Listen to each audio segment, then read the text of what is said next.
Mari kita berdoa. Segala puji dan hormat serta syukur dan kemuliaan hanya bagi Engkau, Allah yang kami kenal di dalam nama Putra-Mu yang tunggal, Tuhan Yesus Kristus, yang memanggil kami dan memilih kami sehingga kami boleh ada sebagaimana ada adalah kasih karunia Tuhan. Karena itu Tuhan, kami memuji, kami menyembah dan memuliakan Engkau. Melingkupilah kami semua Tuhan dengan kuasa-Mu, dengan Roh Kudus-Mu, sehingga Engkau sendiri yang bekerja di dalam ruangan ini, bahkan di ruangan hati kami masing-masing, dalam pikiran kami masing-masing, sungguh-sungguh supaya kami boleh menangkap kebenaran firman-Mu, dan kami akan menjadi orang percaya semakin kuat, semakin kokoh, dan semakin menjadi berkat bagi banyak orang di dalam dunia ini. Terima kasih, kami tidak akan membiarkan kuasa jahat, setan yang tidak tinggal diam, yang senantiasa mencuri kesempatan untuk kami tidak mengerti tentang kebenaran firman. Terima kasih Bapak, karena kuasa-Mu lebih besar dari kuasa si jahat yang sudah dikalahkan di atas kayu salib. Dalam nama Tuhan Yesus Kristus kami berdoa dan menyerahkan. Haleluya. Amin.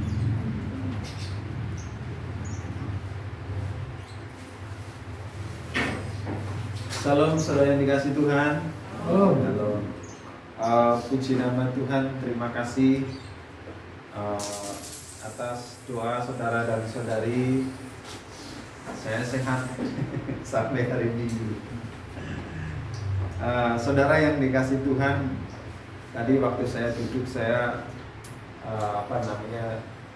terkadang saya kalau bersekutu di tempat lain pasti ada kesaksian tentang keluh kesah tentang gereja, ya.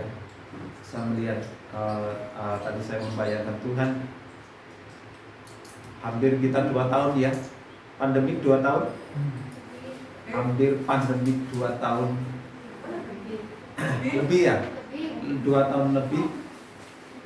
Kalau Bapak Ibu melihat kesaksian banyak di sana, ada banyak yang namanya gereja menjadi semakin sepi, gereja runtuh, bahkan tidak ada orang pergi ke gereja. Alasannya karena saya sudah bisa melihat di YouTube. Saya sekarang bisa menjelajah kemana-mana. Di sana ada banyak sekali pengacara yang bagus-bagus.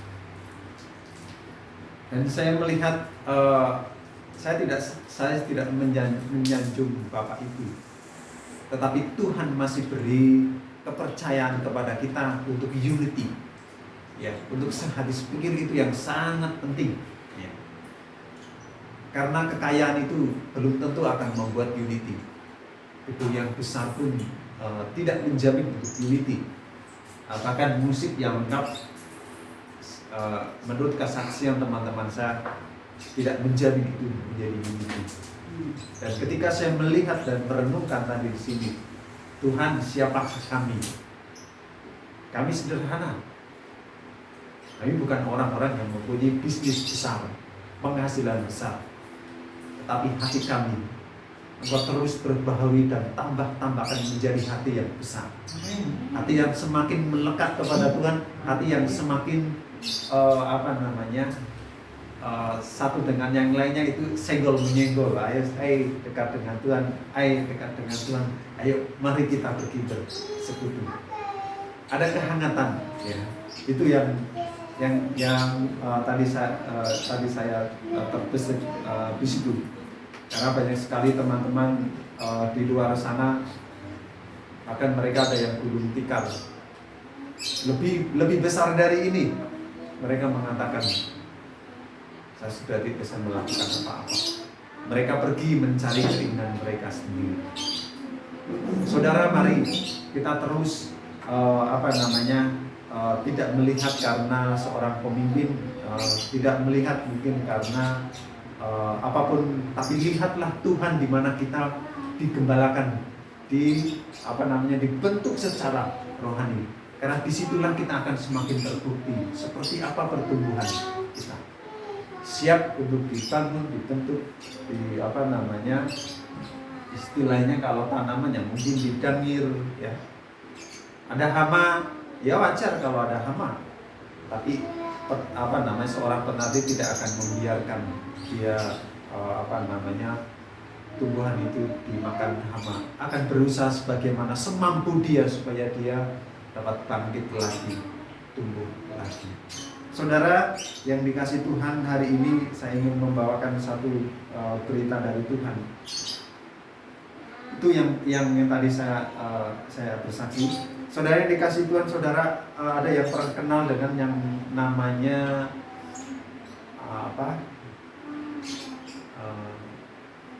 intelijen atau Intel. Ada yang pernah kenal atau pernah ketemu? Nah, ini Pak Jojo kayaknya kenal Intel ini. Atau Mas Heri kenal Intel? Enggak ya? Atau mungkin Bu Bebe ini jangan-jangan Bu Bebe jadi temannya Intel ya? Atau Pak Guru ini? Pak Guru jangan-jangan Pak Guru ya temannya Intel juga. Cuma nggak tahu ya. Saudara yang dikasih Tuhan, yang namanya Intel memang tidak ada yang ya tidak semua orang akan tahu ya bahwa dia Intel atau bukan ya. Pasti Intel itu dia akan menyamar dengan berbagai macam profesi ya. Bisa menjadi seorang pedagang kecil, atau bisa juga menjadi pegawai swasta, atau bisa juga mungkin menjadi buka usaha seperti servis motor atau servis HP, atau bisa juga mungkin pengamen ya jalanan, kita juga tidak tahu ya.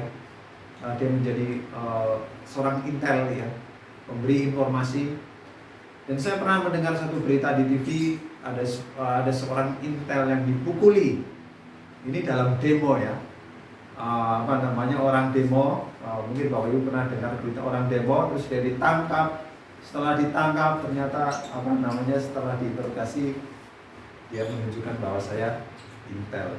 Jadi ternyata Intel memang tidak bisa diketahui oleh pasukannya dia sendiri pun, dia tidak tahu bahwa dia adalah Intel. Intel tugasnya hanya memberi informasi. Dan yang menjadi apa kaitannya dengan ibadah atau firman Tuhan hari ini? Saya ingin bertanya, apakah Tuhan Yesus juga Intel? Dia datang dari mana? Dia datang dari Allah turun ke bumi ini. Apakah dia tidak diketahui? Ya. Ada sebagian orang mungkin yang tidak tahu siapa Yesus Kristus, tapi ada sebagian orang yang tahu Yesus dan tidak mau tahu. Tetapi yang pasti Yesus itu bukan Intel. Dia adalah utusan dari Allah itu sendiri yang diberitahukan oleh Yohanes Pembaptis. Kita akan membuka nats kita hari ini dari kitab Matius.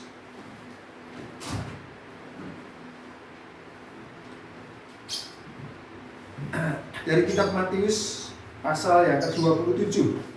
Ini adalah yang tidak asing. Pasal 27 ayat yang 32 sampai yang ke-44, yaitu Yesus disalibkan. Saya belum pernah mengkhotbahkan Yesus disalibkan ini ya. Kali ini baru saya akan mengkhotbahkan Yesus disalibkan. Saya berpikir Yesus disalibkan itu mau apanya yang diambil ya. Tetapi mari kita sama-sama nanti mendengar bagaimana saya diberkati, dan saya akan sampaikan berkat ini kepada saudara dan saudaraku. Saudara yang dikasih Tuhan, saya mengambil tema sesuai dengan judul dari ini adalah Yesus disalibkan. Saya menulis seperti ini: sebagai Raja yang kekal, Yesus menunjukkan kasih dan keadilannya di kayu salib. Ya. Saya ulangi, sebagai Raja yang kekal, Yesus menunjukkan kasih dan keadilannya di kayu salib. Mari kita akan membaca bersama-sama nats ini. Saya akan membaca ayat 32, nanti Bapak Ibu ayat 33 terus bergantian sampai ayat yang ke-44. Dari saya dulu. Ketika mereka berjalan keluar kota, mereka berjumpa dengan seorang dari Kirene yang bernama Simon. Orang itu mereka paksa untuk memikul salib Yesus.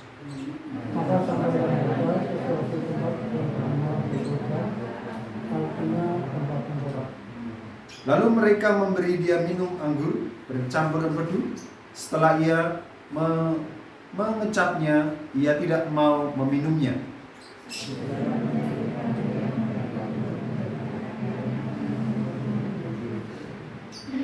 Lalu mereka duduk di situ menjaga dia.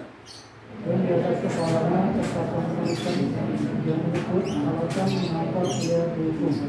Dia hidup pada orang Yahudi. Bersama dengan dia disalibkan dua orang penyamun, seorang di sebelah kanan dan seorang di sebelah kirinya. Orang-orang yang lewat di sana menginjak dia sambil menggelengkan kepala. Mereka berkata, "Hai engkau yang mau merubuhkan bait suci dan mau membangunnya kembali dalam 3 hari, selamatkanlah dirimu, jikalau engkau anak Allah. Turunlah dari salib itu." Demikian juga teman-teman kepala sama-sama menolak dan dua-dua menolak dia dan berkata dengan mereka, Orang lain ia selamatkan, tetapi dirinya sendiri tidak dapat ia selamatkan. Ia Raja Israel, baiklah ia turun dari salib itu dan kami akan percaya kepadanya. dia menaruh harapannya kepada Allah. Baiklah, Allah menyelamatkan dia. Kalau Allah berkenan kepadanya, karena dia telah berkata, Aku adalah anak Allah. Bahkan penyamun-penyamun yang disalibkan bersama-sama dengan dia mencelanya demikian juga. Saudara yang terkasih dalam Tuhan Yesus Kristus, di dalam proses penyaliban Tuhan Yesus Kristus kita melihat yang menjadi fokus di sini adalah Yesus Kristus. Yesus Kristus sendiri dia hanya terdiam dan dia tidak memberikan perlawanan sama sekali di dalam proses penyaliban ini. Yesus seolah-olah mengikuti semua yang diarahkan atau yang dilakukan oleh prajurit ketika dia akan disalibkan.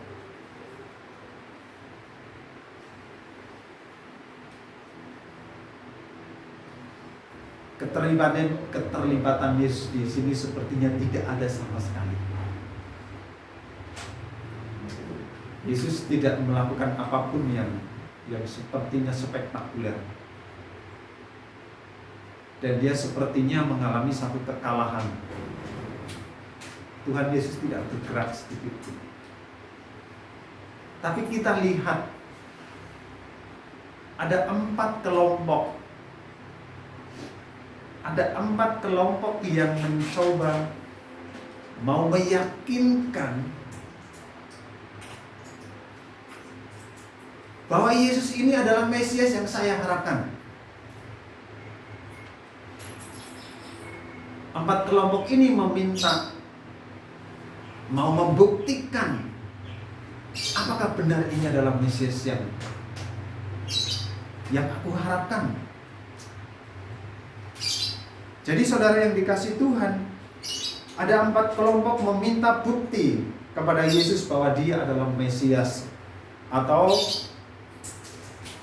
kalau kita melihat di dalam kitab Matius dia sebagai raja. Ada di dalam 4 kelompok ini yang meminta, mana buktimu kalau kamu adalah seorang raja Yahudi. Mereka ingin meminta bukti bahwa ini adalah orang yang benar yang harus saya sembah. Ini adalah orang yang harus saya takuti, yang harus saya tunduk kepadanya.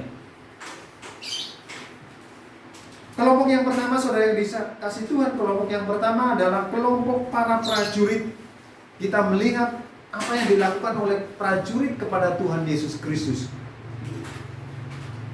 Prajurit memang identik dengan bahwa dia harus mempunyai seorang raja. Dia harus mempunyai sesuatu yang disembah, sesuatu yang dia harus siap menerima perintah. Tapi kita lihat prajurit ini melakukan olok-olok kepada Yesus Kristus. Salah satu apa yang dilakukan olok-olok yang dilakukan oleh prajurit-prajurit ini. Bagaimana mereka membawa ke suatu tempat namanya Golgota, yang artinya tempat tengkorak. Kita melihat bagaimana mereka itu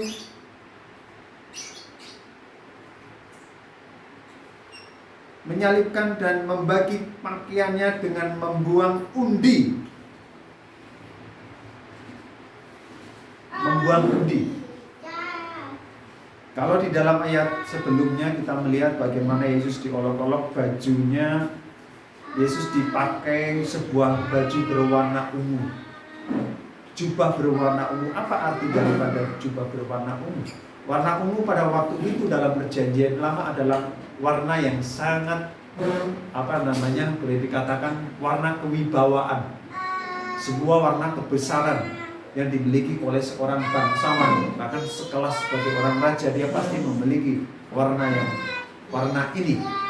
Kita melihat saudara yang dikasih Tuhan, Yesus diberikan jubah warna ungu, dan setelah itu jubahnya diambil lagi dan dibuang menjadi undi.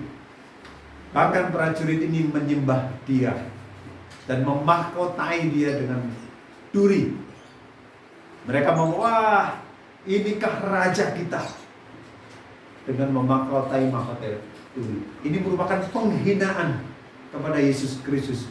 Dan mereka ingin membuktikan, tunjukkan kalau kamu adalah rajaku, raja orang Yahudi, aku mau tunduk. Mereka dengan ketawa, wah, ternyata kamu bukan apa-apa. Kamu bukan raja yang aku harapkan. Jubah ini ternyata tidak pantas ada di dalam dirimu.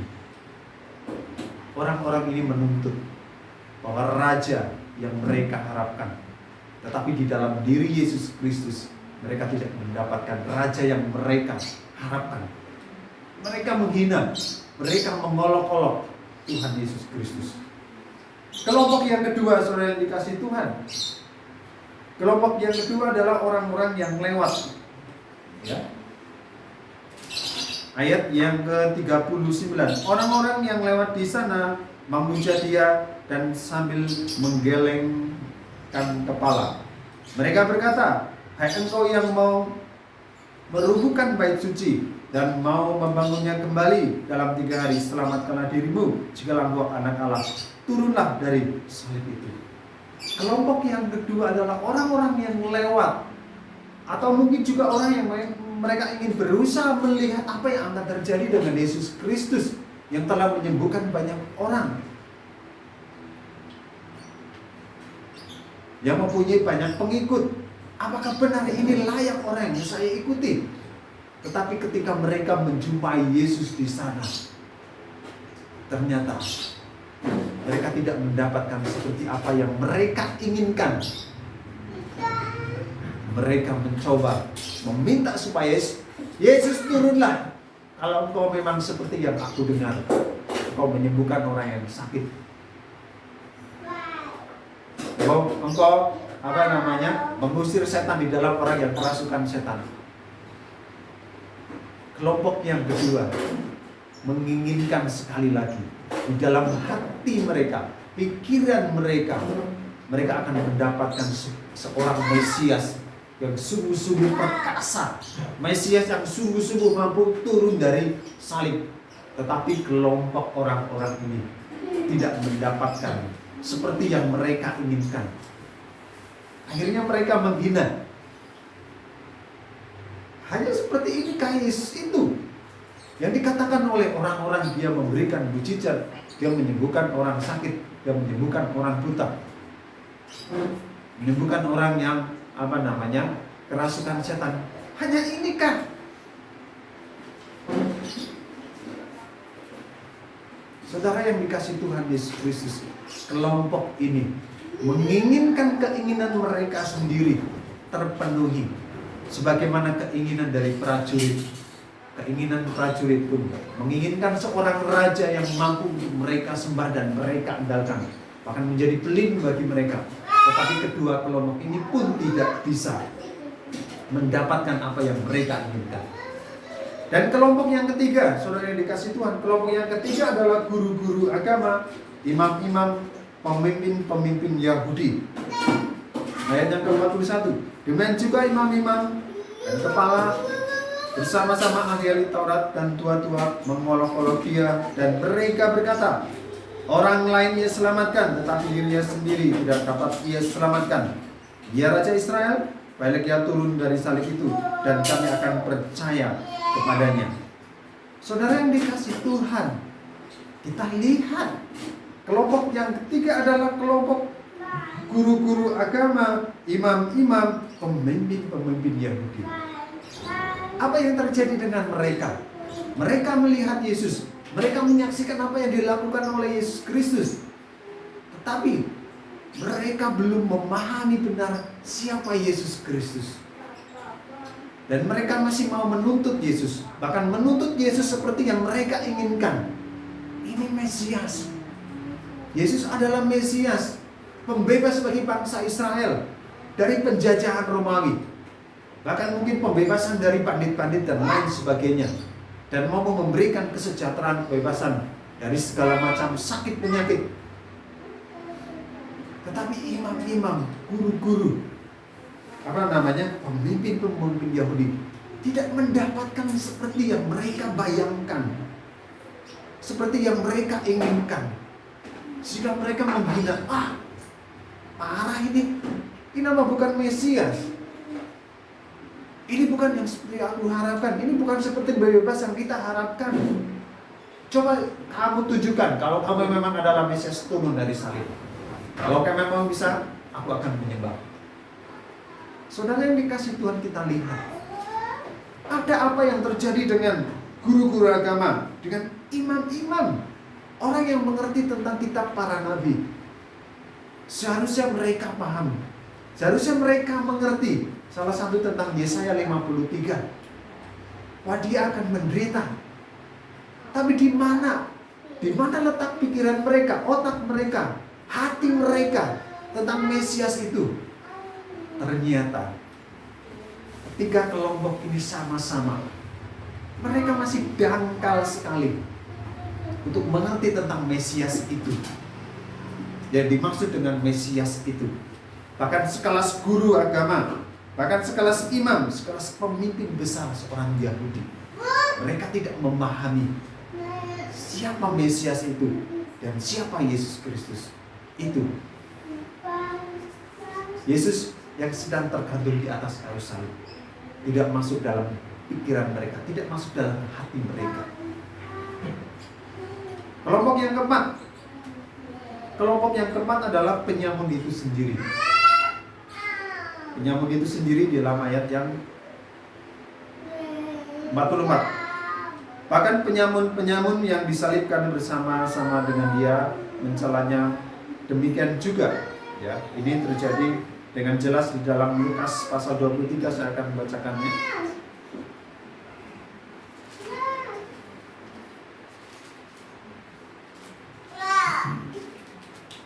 Kalau di dalam pasal Lukas 23 ayat 39 dikatakan, seorang dari penjahat yang digantung itu menghujat dia, katanya, bukankah engkau adalah Kristus?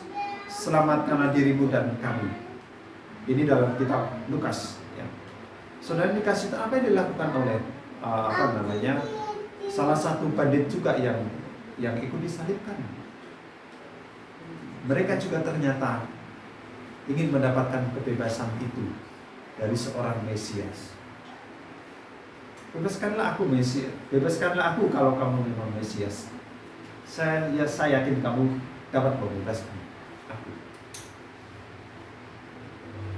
Tapi Yesus dicerca oleh keempat kelompok ini, dia tidak bergeming. Dia tetap berdiri di dalam kebenaran. Dia tetap berdiri di dalam firman Tuhan. Dia tetap berdiri di dalam kitab para nabi. Dan dia tidak mau digoyahkan. Entah mengatakan, nanti aku menjadi malu. Tidak. Tuhan Yesus tetap berdiri, aku siap untuk menghadapi penghakiman ini.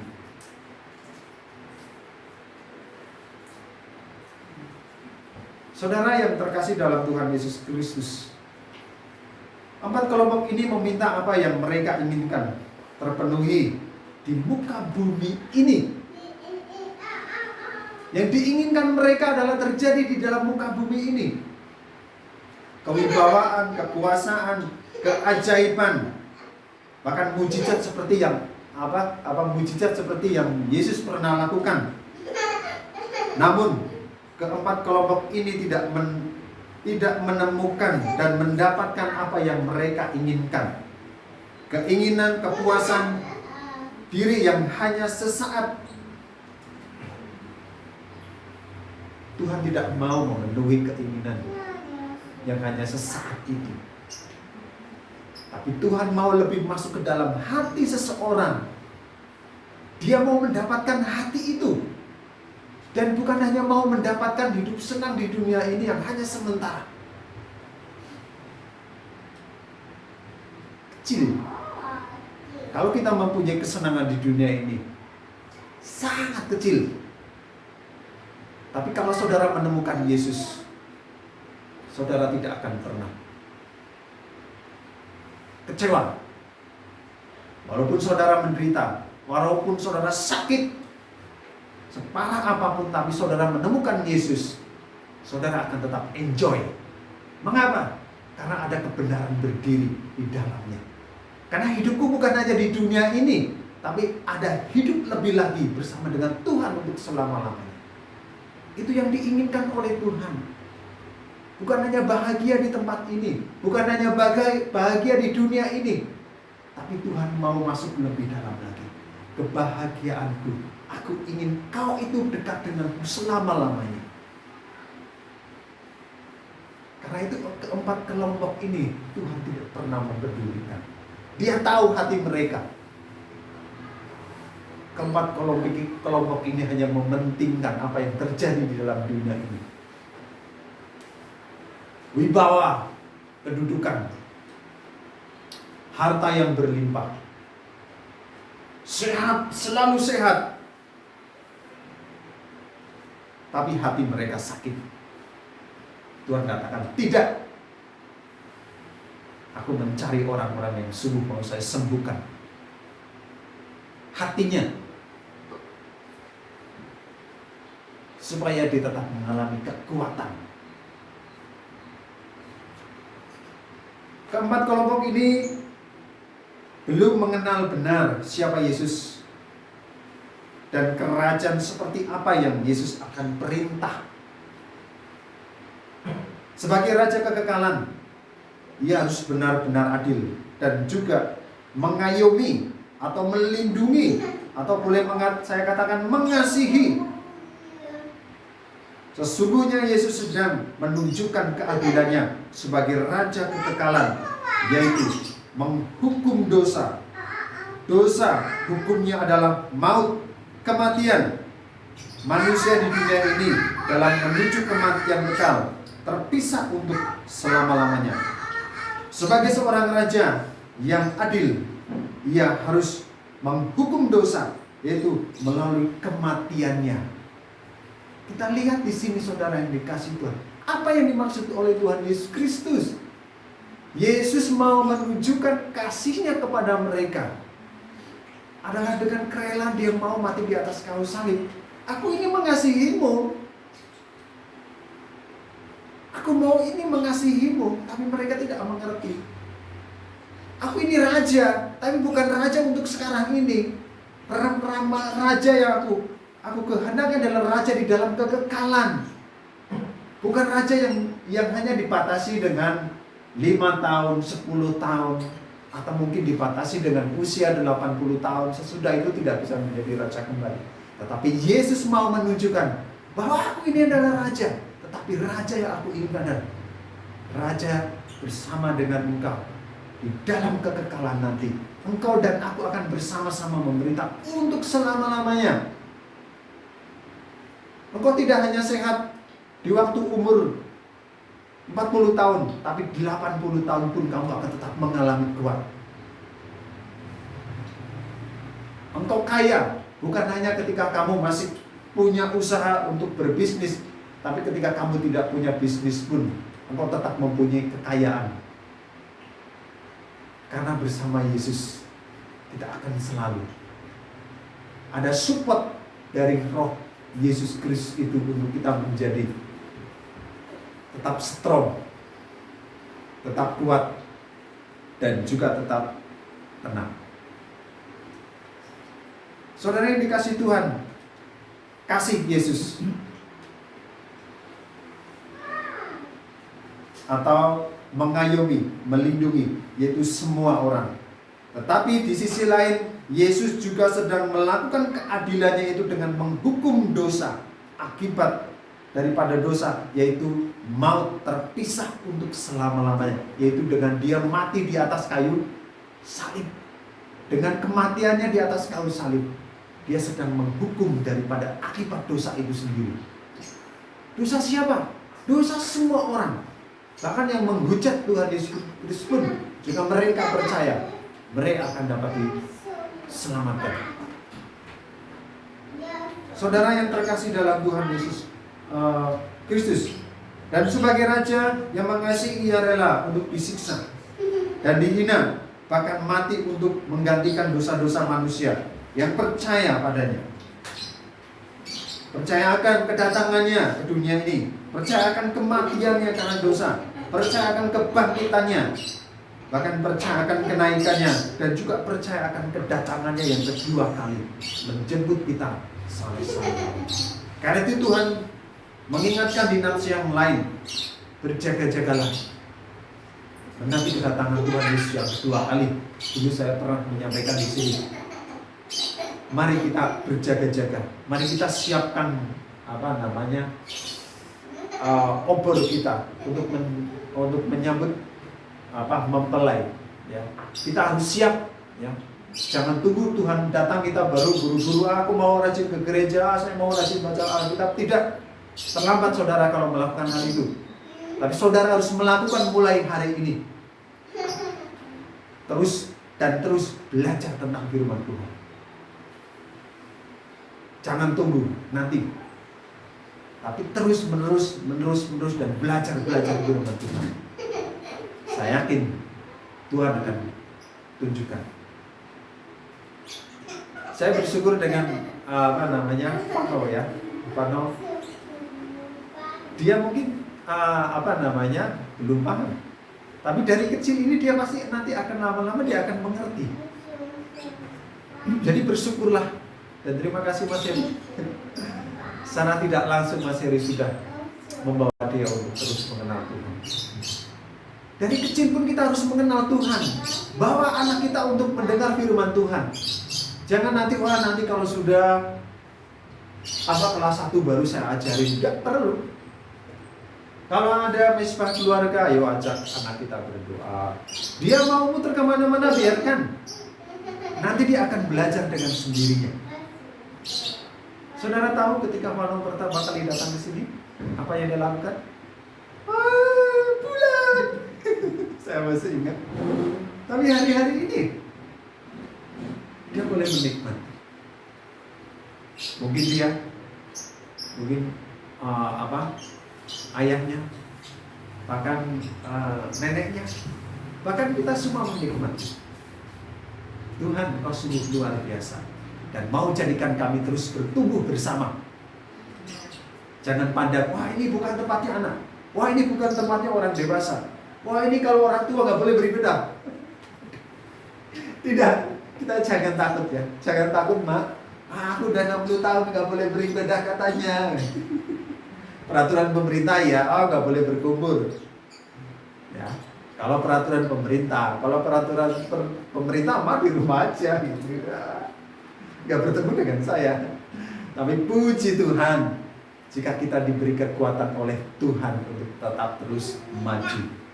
Tapi ya sekali lagi ya, tidak istilahnya ya tidak sembrono, kita tetap menjaga fit kesehatan tubuh kita. Kita perlu ya berhikmat. Jadi mari kita terus tanamkan firman Tuhan dalam hidup kita supaya kita semakin mengenal tentang Yesus Kristus itu. Kerajaan yang akan Yesus pimpin adalah kerajaan yang tidak akan dimakan oleh gengat, oleh karat, akan dimakan oleh usia, namun kerajaan yang kekal. Sekarang pertanyaan saya, bagaimana dengan saudara sebagai orang yang menaruh iman pada Yesus? Iman yang seperti apa yang kita taruh di dalam diri Yesus Kristus? Dia sebagai Mesias? Ataukah kita masih seperti 4 kelompok tadi yang menuntut bahwa Yesus, engkau adalah Mesiasku dikala aku sakit.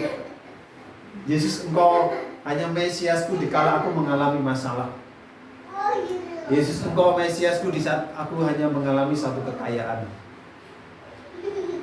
Mesias itu ada di dalam kehidupan kita terus menerus dan harus kita taruh, harus mengakar ya.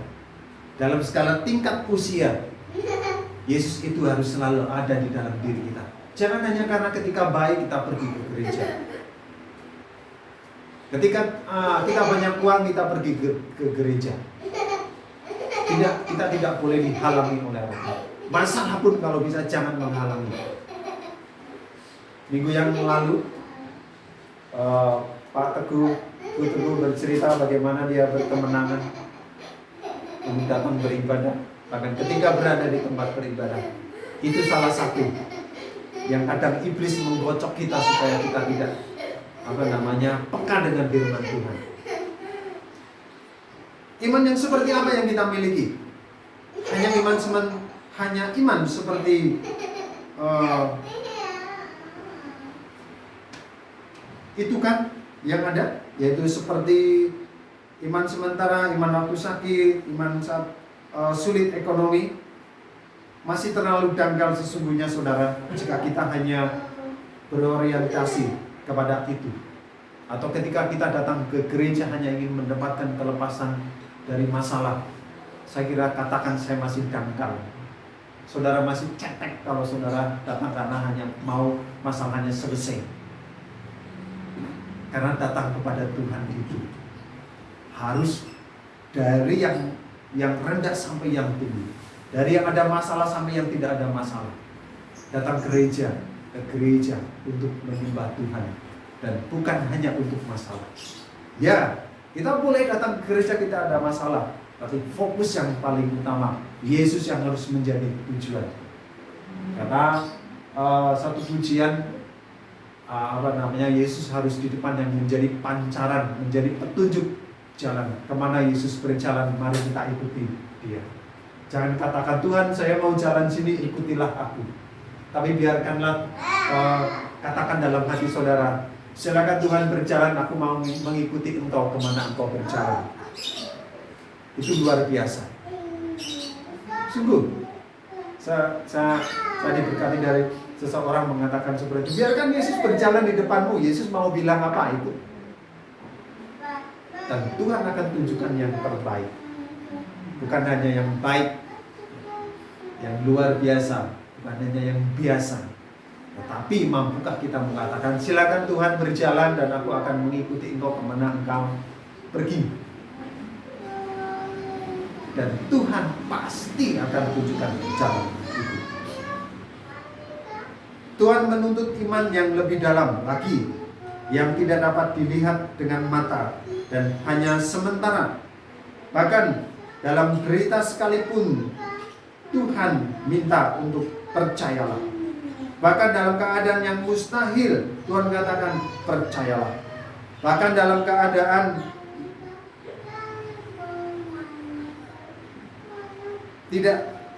dalam keadaan yang sulit pun Tuhan katakan percayalah.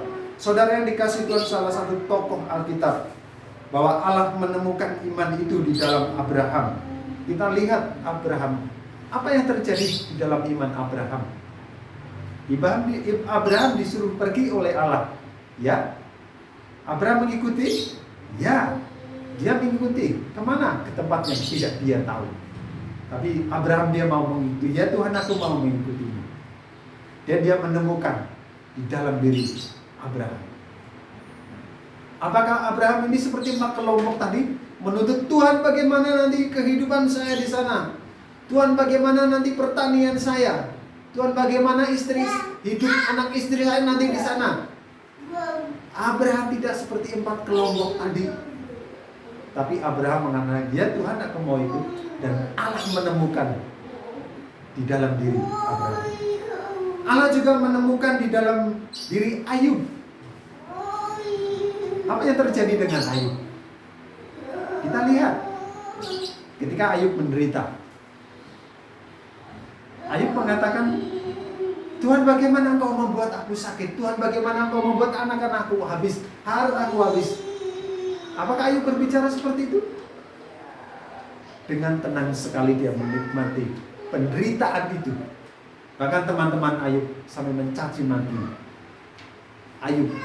Mengapa kamu setia dengan Allahmu? Kamu tidak ditolong oleh Allahmu.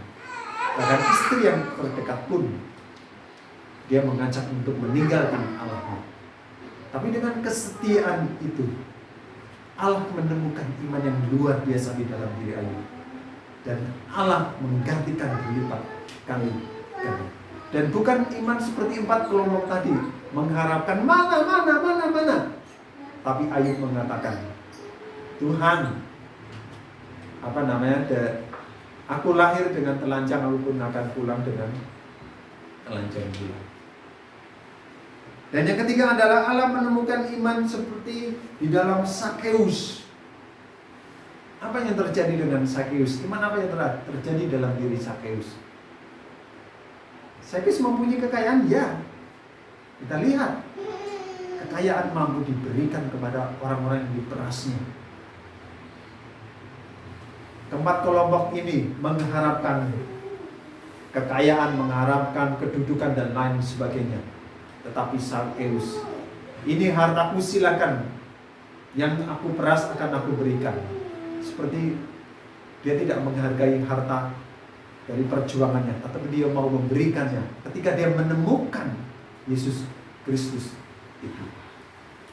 Saudara yang dikasihi Tuhan, marilah mulai sekarang, jika kita mungkin masih seperti keempat kelompok yang menuntut keinginan diri, ubahlah dan lihat ke depan lebih jauh lagi, karena ada kerajaan kekal, kekekalan yang harus disiapkan mulai sekarang. Bangunlah iman yang benar menurut Tuhan, kumpulkanlah harta di surga, siapkanlah mahkota di surga, dan jangan hanya difokuskan dengan keadaan dunia yang tak pernah menentu, tapi pakailah hal tersebut untuk melatih iman dan selalu berserah pada Yesus saja. Mari dengan penyaliban Yesus Kristus ini kita kembali bahwa kita tidak mau menjadi seperti empat kelompok ini yang mengharapkan apa yang terjadi di dalam dunia ini. Tapi kita melihat di balik penyaliban Yesus Kristus, dia sedang menunjukkan bahwa aku sedang mempersiapkan menjadi raja kekekalan. Aku sedang mempersiapkan untukmu. Aku sedang melakukan tugas sebagai Mesias. Jadi mari saudara yang dikasihi Tuhan, pada siang hari ini kita bangun iman kita, bukan seperti empat kelompok tadi yang hanya sementara, tapi kita bangun iman kita adalah iman yang berasal dari Allah. Dan berbicara tentang penyaliban Yesus Kristus, Yesus adalah raja bukan di dunia ini, tapi di dalam masa kekekalan, dan dia akan menjadi raja kita untuk selamanya. Dan Yesus tidak hanya mau memerintah sementara, tapi memerintah kekekalan bersama dengan kita semua di suatu saat nanti. Karena itu bangunlah terus iman kita, saudara yang dikasihi Tuhan, terus pupuk persaudaraan kita. Kita saling support satu dengan yang lainnya, saling singgung satu dengan yang lainnya secara rohani, supaya kita semakin menjadi kuat, ya, semakin bertumbuh kuat di dalam Tuhan. Amin. Mari kita akan berdoa. Bapa kami yang di dalam surga, terima kasih Tuhan, kami mengucap syukur karena firman-Mu yang sudah berbicara kepada kami. Kami sudah berhenti dan biarkan Engkau sendiri yang berbicara, yaitu tentang penyaliban-Mu Tuhan. Ada 4 kelompok yang berusaha untuk mereka meminta tanda daripada Engkau, Pak. Inikah Mesias? Tetapi sesungguhnya Tuhan, mereka tidak bertanya dengan serius dari hati mereka. Mereka hanya memuaskan nafsu mereka untuk sementara, kedudukan, harta, bahkan segala macam yang mereka harapkan di dalam dunia ini. Tapi sesungguhnya jika mereka mengerti dalam bahwa Yesus sedang melakukan hal itu, Dia sedang menuju terus untuk menjadi Raja di dalam kekekalan dengan mati di atas kayu salib. Tapi Dia akan bangkit pada hari yang ketiga. Terima kasih Tuhan, karena kami semua orang-orang yang akan terus Engkau murnikan iman kami ketika kami menjadi orang percaya. Apakah hanya iman sementara atau iman yang terus seperti Abraham, seperti Ayub, bahkan seperti Sakeus. Terima kasih Bapak, kami mengucap syukur karena firman-Mu kepada kami semua. Di dalam nama Yesus Kristus kami sudah berdoa. Amin.